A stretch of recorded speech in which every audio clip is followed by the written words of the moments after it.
Hello, everybody. I'm Viviana Guzman here with the Flute View, Barbara Cecil and Fluter Scooter, and our special guest today, Maestro Felipe Tristan from Mexico. He has conducted performances in Germany, in China, in Switzerland, Canada, Mexico, Panama, across the US, in Chicago, Houston, Washington, D.C., San Diego, New Orleans, Minneapolis. He is the music director of the Symphony Orchestra of the Americas.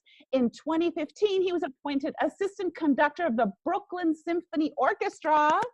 And last year, in 2018, he won the first prize at the International Conductors Workshop and Competition in Atlanta. Also, in that same year, he was appointed conductor of the Repertory Symphony Orchestra of Manhattan School of Music Pre-College. Oh my goodness. Hello, welcome. Hi, hello, how are you? Well, we're doing great. Hi, Barbara. Hi, Fluter Scooter. Well, it's so exciting, to say the least, to be talking to you, ladies. I look up to you so much, and I am in awe every time I see one of all the things that individually you're doing, and this very nice project of the Flute View. So thanks for having me. Oh, it's our pleasure to have you. You're also a flutist, so. Yeah. Of course, first and foremost, a flutist, a musician. Flutist is really what my entry point to music professionally. I have a background in singing. I mean, I guess you could say I started singing in the choir as a kid, and then played all kind of instruments in the band. I was just always very curious about trying everything.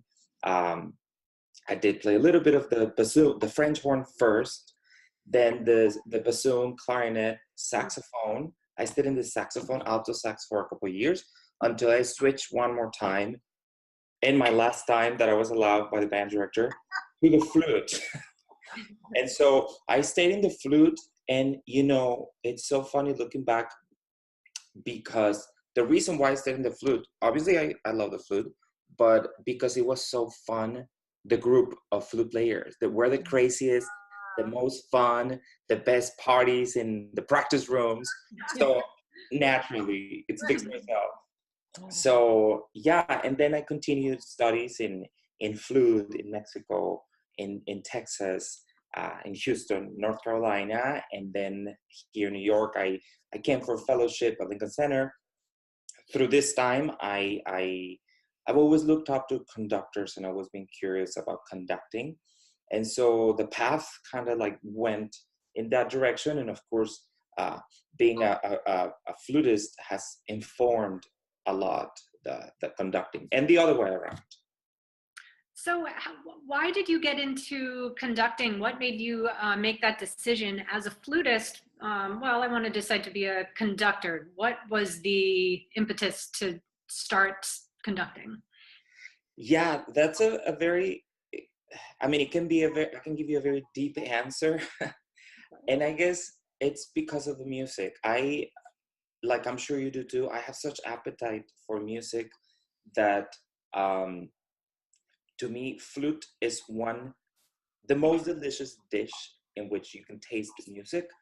But I've always had the curiosity to experience music from other perspectives.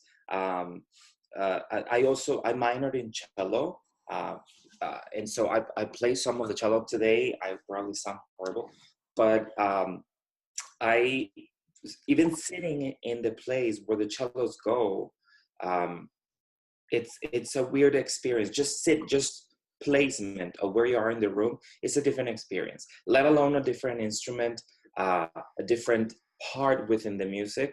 So anyway, I've always been very curious about it. And I think every musician, every artist, it's an innate quality, curiosity that we should have and foster. So long story short, I've always felt the need to experience music in a different way. And so I gravitated towards conducting from an early age, but I wasn't proactive until my teen years, where I had a couple of opportunities to get in front of my peers, the band, and then the orchestra. And so that kind of led into thinking of it more seriously. This is throughout 10, 15 years, and only until maybe 8 years, the last 8, 10 years, I started actually pursuing it, taking workshops, lessons, going to events just for conductors, and learning, like score study. It's probably half of the craft of a conductor, if not more. Great, great. So in the last 8 to 10 years, you've been conducting and building your craft and collecting orchestras. Right. My Um, first concert was my first public professional full concert was in 2009 in Mexico. Wow, 10 years now. In Yeah. May of 2009, with the Youth Philharmonic of Nuevo León, the state where I'm from, in Mexico. I had the opportunity by the conductor, who learned that I've been studying conducting while a student in Houston since 2007. And so 2 years later, 2009, he invites me to conduct one piece. And I said, excellent, let's do Barber of Seville Overture. I've worked on it in my conducting class, and I know all the tricks, and little did I know that it was going to be a chaos. In the first rehearsal, it was horrible. It's a particular piece, a trap for conductors. So anyway, a month before the concert, this concert with the Philharmonica, the conductor says, well, why don't you just do the whole concert? I mean, you've been so excited about it, and you're going to be here. Why not do the whole thing? What else do you have? And so I said, yes, this is a phone conversation. So I didn't have time to think and say no. So yeah, Beethoven first, which I kind of had been studying. And so Beethoven first. Oh, sure, okay. Fourth movement has tricky things with the strings, right? Of course, sure. So immediately after the phone call, I call my conducting teacher and I'm saying, I have a big concert coming up. I need all the help I can get. Is Beethoven first, Barber of Seville Overture, and in the middle we need to program something. Well, Carmen Suites. Oh yeah, that's easy. I played it a million times. Who hasn't done it? Etc. It plays itself.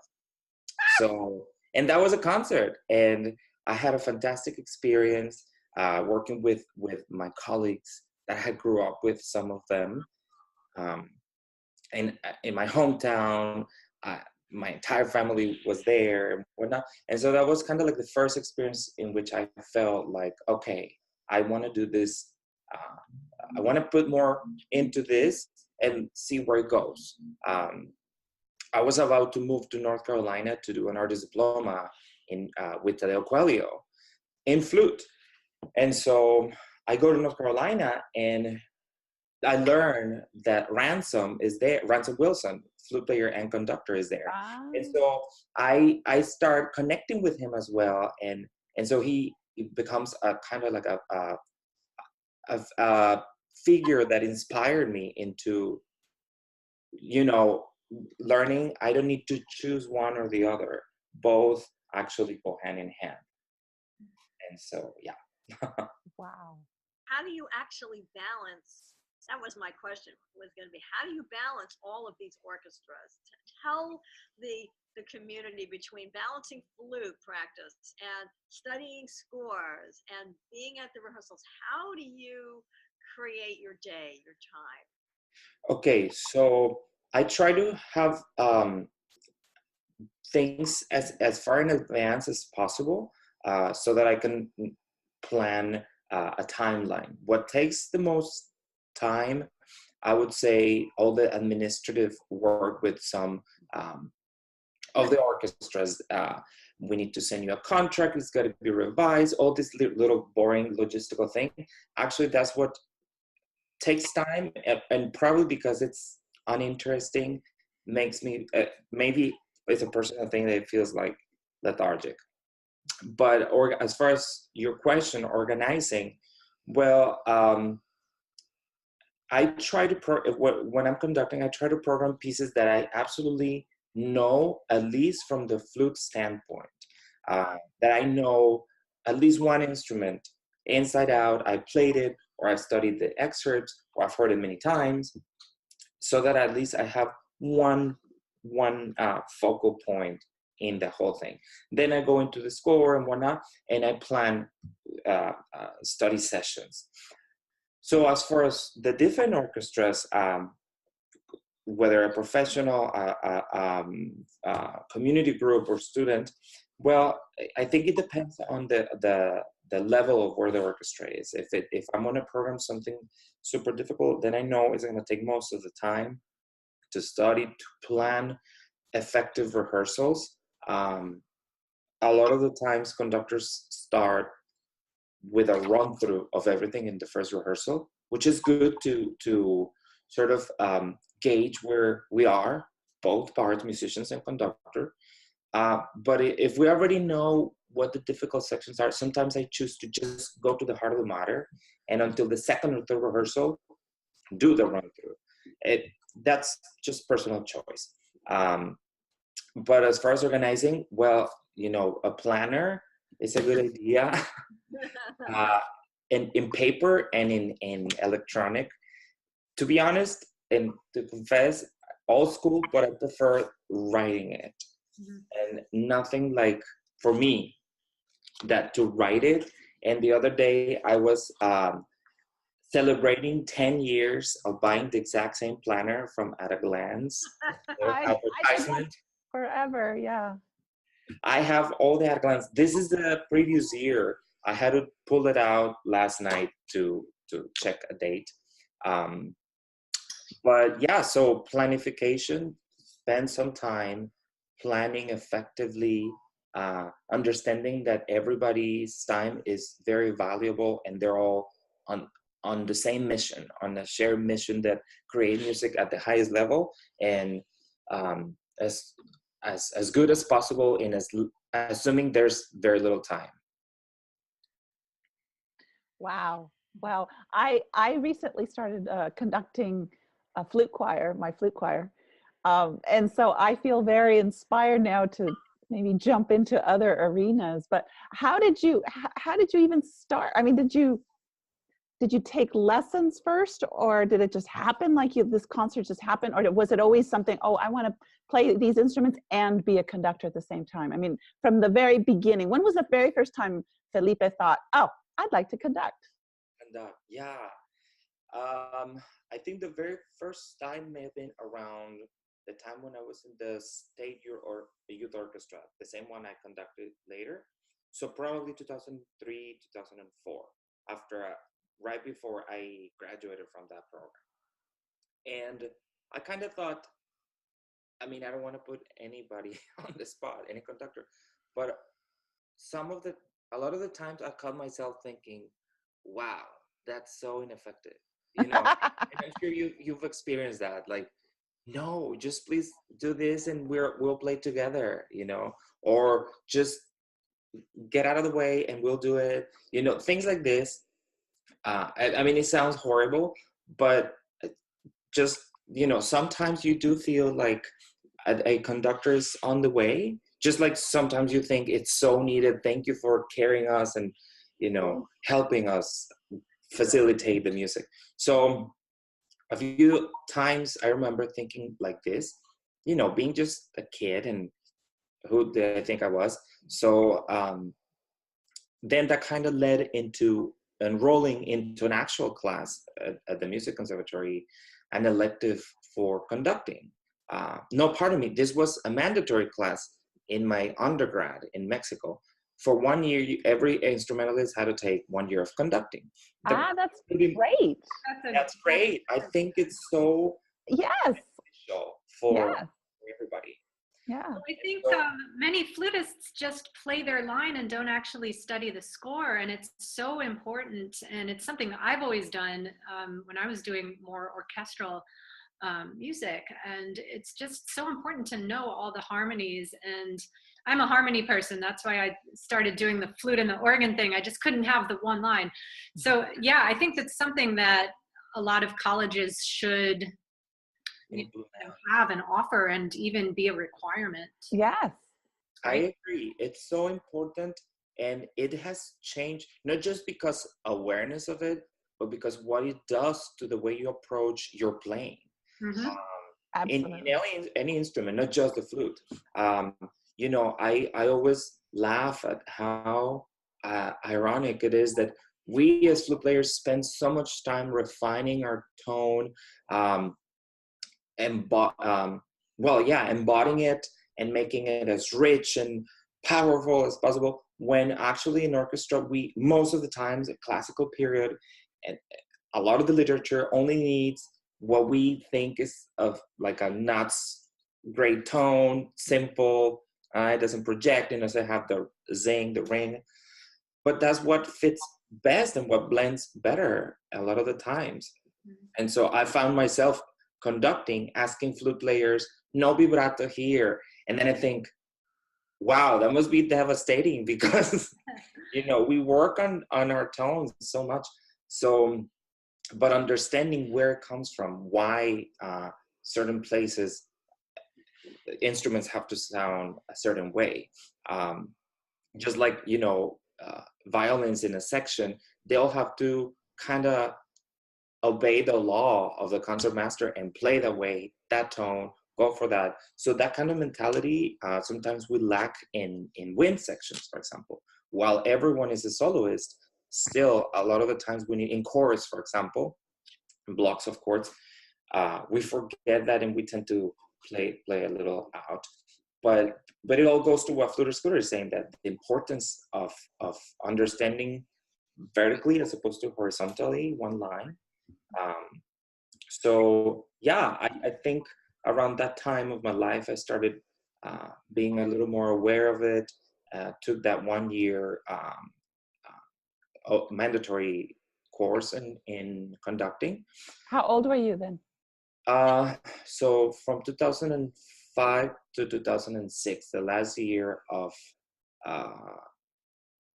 my undergrad, so it must have been 20, I don't know.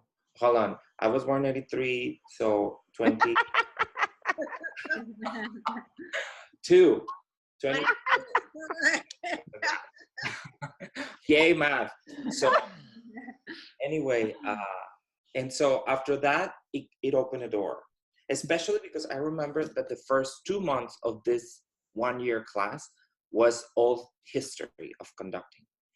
At the times when a cappella, then the continuo, how the continuo person kind of started to take a conducting lead, concertmaster to Strauss, to Mahler, the first huge figure of conducting, to the dictators, Italian style, Toscanini, etc., to today. So it was a very interesting, kind of like a quick survey on the history of conducting, and then a practical aspect that ended in actually conducting a piece with 2 pianos. So after that, then I was like, okay, I do want to pursue it a little more while I continue my instruction in flute. But I think at first thinking, it has informed my flute playing so much that, wow, I think I need to get some more of this. And eventually more of thinking over the years, I want to actually pursue this. Wow. So, Fluter, do you have another question? Barbara, you can go. Okay. So, tell us a little bit about what's coming up. What are the exciting conducting events that are going to be happening for you?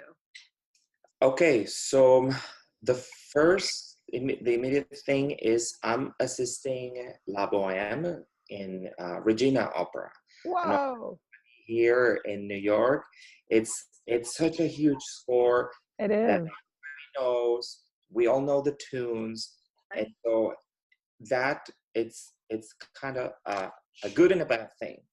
A good thing because, well, guaranteed hit everybody's gonna like if the singers are great, which they are. But a bad thing on this side of the score, because there's so much performance practice, so many traditions that are not written on the score, and so that you really need to dissect each part and learn them. You're expected to, as a conductor, you're expected to know that the soprano, Mimi, of course, is gonna hold that. Right, I see what Things like this. So I did. I toured with the Houston Grand Opera with La Boheme back when I used to play. So I know what you're talking about, and I can't imagine being the conductor in that. it's so difficult. There, I said it. And so, I mean, I'm having a lot of fun learning it. I'm going to be doing. Oops, sorry.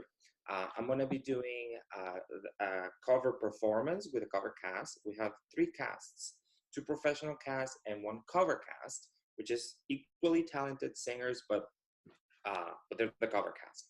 And so the conductor, Greg Ortega, is being very kind and allowing me to do one of the full performances. So normally an assistant would just do the backstage conducting on the 3rd act. But in this case, he's allowing me to do the whole thing. So yeah, that's the most immediate thing. Then I have another opera affair in Mexico. I'm doing a bel canto gala with the Filarmónica de Chihuahua. We're doing it 1 concert in Chihuahua and 1 concert in El Paso. So it's going to be very interesting. We're repeating the gala. 2 fantastic singers from Mexico, from the Young Artist Program in Bellas Artes, the Fine Arts Institute. And so that's going to be exciting because there I kind of, between the singers and I, we chose the program, and showy pieces. You know, it's a bel canto and it's a gala. So I wanted to go for everything showy, a nice balance, of course, but things that on both sides, singers, myself, and orchestra feel confident to give our best, not be worried that this is gonna fall apart or things like this. And then, well, with the repertory orchestra at Manhattan School, that will be the next thing. I'm doing, well, our spring concert. These kids from pre-college Manhattan School are incredible. It's such a strong program, very competitive, but also very friendly. So I feel in heaven working with these kids. I really mean it, because any assignment I give them, they do it and go above and beyond, to the point where right now we are working on learning. Well, the homework from last week was to learn the development of the 4th movement of Mozart's 40th Symphony, learn the development from memory, so that we can really work on ensemble.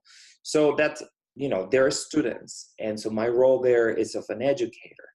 And so, but I have as much fun as with a professional group or more.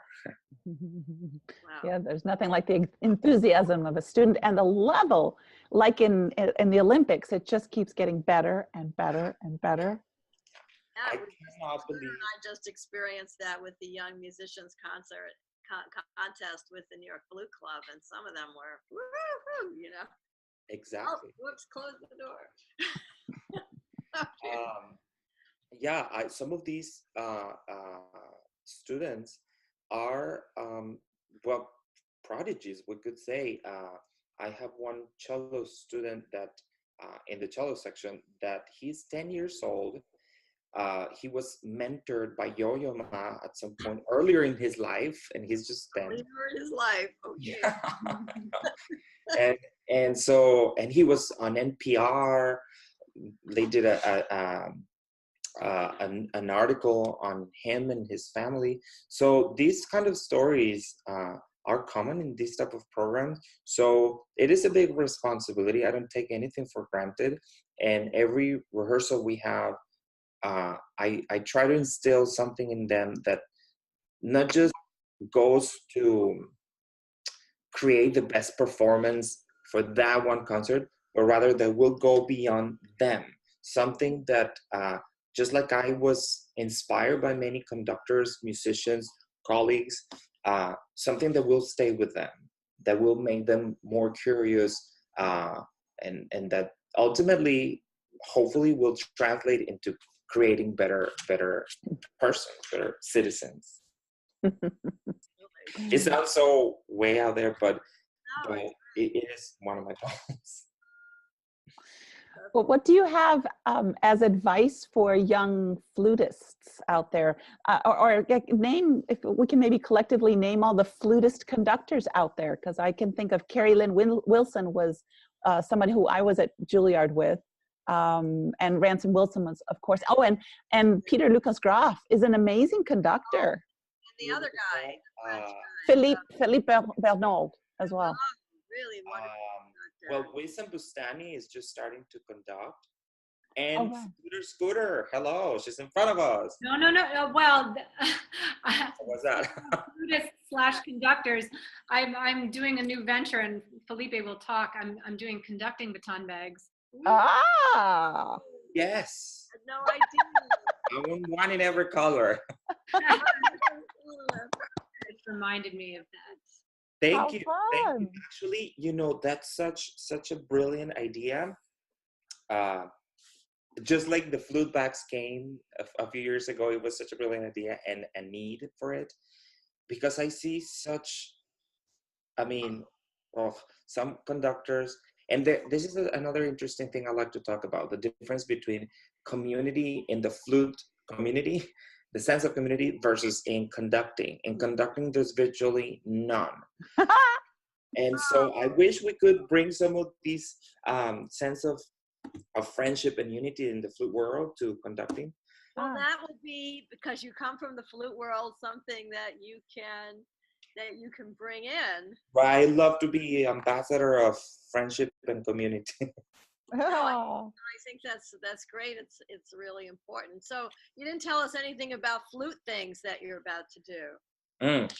So I get called by these days, like in the last year or so, maybe more, conducting colleagues call me for their projects by default. And the other day, I think a friend of mine who shall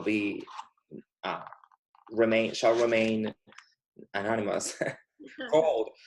I think it was a Tuesday or a Wednesday, and said, "Hey, we're recording Mendelssohn's Summer Night Dream this weekend." See, I can't even remember the full name. I just know it as Mendelssohn's Scherzo.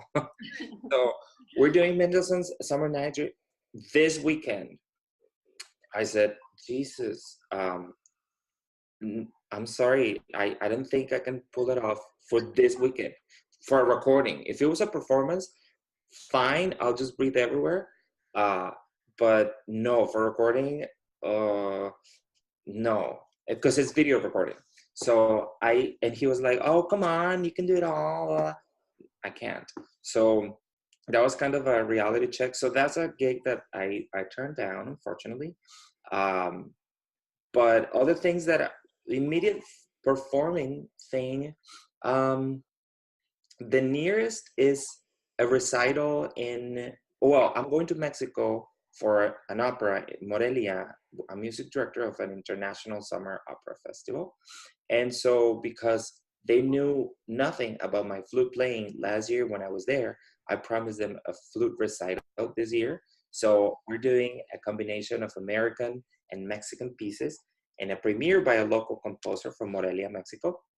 Great. So that recital is in June 11th. I'm there for 2 weeks for the opera festival, and so while I'm there, while we prepare Falstaff, I said yes to a flute recital, and so that's gonna be that's the only recital I have coming up. Little things here in New York, like, hey, can you sub for this? Can you play with a couple of orchestras? That's called, there's Chelsea Symphony, where sometimes I do things with them. One World Symphony. I played with the Brooklyn Symphony, although I'm associate conductor now. I played with them before when they do large flute section pieces. So yeah, but the big thing coming up flute playing is that recital in June. We're gonna start wrapping this up, and I had asked if you have advice for young flutists out there. Yeah, well, I would say, based on sharing my story, to not limit themselves to just the flute is the way of the universe. While it is in a way, because it's the best instrument, it's, you know, even if you want to keep that kind of philosophy, you will be a better flutist if you look outside of just flute is the way of the universe. As Flutist Group was saying, and we all agreed, really look for more in depth. And this is no new concept, you know. I believe Jenny Baxter in the first edition of Orchestral Excerpts, but that's the first time I read it, the importance of being aware of the rest of the colors and the rest of the sounds around you. So look outside of your instrument, think outside the box, be informed, and it'll enrich your flute playing. And if you're curious about conducting, I guess don't be afraid, do it. You can start with as little as 2 of your colleagues walk into the practice room next door and tell them, hey, play a scale and I'll just conduct you and follow. And that, you know, that interaction of a human with another human, that already is conducting. And so I would strongly advise them to enroll in a conducting class if there's one, choral or instrumental conducting, and take it as an opportunity to deepen your understanding of your instrument. Yeah, and maybe even in the future, offer some kind of conducting class at a flute master class or a flute festival. Conducting for flutists. I love the way. There are a lot of people that would love to have you do something like a conducting score study class, because so many flutists now, you know, with the whole flute choir boom, you know, there's so many more flute choirs now. A lot of flutists are conducting them. Yeah. Right, I agree. Something to think about. There, you just planted a seed, Flutist Scooter. She's good at that. I'll provide the bags. I'll provide the baton bags. Oh, the bags. I want one. I want one. I need every color. How many colors are there? I studied conducting. Just, I just throw it in there. Yeah, we should probably get terrible. together, Barbara and Flutist Scooter, and take a plane. Viviana, join us. Yeah. And play a quartet and then conduct each other. That would be fun. That would be fun, yes. Viviana, see, you really have to come to New York sometime. I live there, and I don't know. She doesn't want to be there. I like other parts of the world. But anyway, thank you, Felipe, so much for your time today. We've learned so much, and I just love how you're just out there doing so much. You've had so many successes, and I mean, it's just admirable. I've very much loved seeing your progress, and I watch you on Facebook, and I follow you on Facebook. So it's just been a pleasure to meet you in this setting as well. And I don't know, any last question from either one of you? There's always more questions, but we'll save it for the written interview. Very good, very good. Okay. Well, thank you to all of you ladies. As I said at the beginning, it's a pleasure and it's an honor to talk to you. I look up to you. I admire you for all you do. not just musically, way beyond musically, entrepreneurial, business, all the follow each of you have, and collectively as a group with the Flute View and all the projects you do. So thank you for inviting me, and I hope to see you in person very soon. Well, we've been talking with FelipeTristan.com. Be sure to check out FluterScooter.com, Barbara Cecil and GreenGolly.com, and Viviana.org. We are thefluteview.com. Ciao for now. Bye, everybody. Thank you.